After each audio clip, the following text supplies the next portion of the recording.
ওম শ্রী গণেশায় নমঃ। ওম নমঃ শিবায়।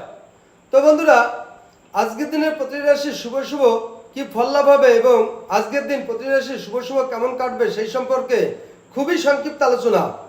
আজ 12ই আশ্বিন 29 সেপ্টেম্বর সোমবার, সূর্যোদয় 5:31 AM, সূর্যাস্ত 5:25 PM, শুক্লপক্ষের সপ্তমী, মূলা নক্ষত্র, সৌভাগ্য যোগ, জন্মে ধনুরাশি, ক্ষত্রিয় বর্ণ, রাক্ষসগণ, অষ্টোত্তরী শনির দশা ও বিংশোত্তরী কেতুর দশা, রাত্রি 3:34 গতে নরগণ, অষ্টোত্তরী বৃহস্পতির দশা, বিংশোত্তরী শুক্রের দশা।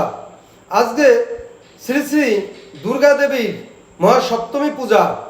আজকের রাশিফল: মেষ রাশি সেবায় ব্যস্ত থাকবেন। বৃষ রাশি আর্থিক সমস্যা দেখা দেবে। মিথুন রাশির জটিলতা বাড়বে। কর্কট রাশির সন্তান নিয়ে উদ্বেগ। সিংহ রাশির মনোমালিন্য দেখা দেবে। কন্যা রাশির চোরজোক ভয় দেখা দেবে। তুলা রাশির আইনি ঝামেলা দেখা দিতে পারে। বৃশ্চিক রাশির জলজলে বিপদগ্রস্ত ঘটতে পারে। ধনু রাশির অনুদান লাভ হবে। মকর রাশির রাজনৈতিক বিবাদ ঘটবে। কুম্ভ রাশির চিকিৎসায় বিভ্রান্তি ঘটবে। মীন রাশির সাহিত্য সুনাম পাবেন। তো বন্ধুরা, এই ছিল আজকের প্রতিটি রাশির শুভ শুভ কেমন ফল লাভ হবে সেই সম্পর্কে খুবই সংক্ষিপ্ত আলোচনা। নমস্কার।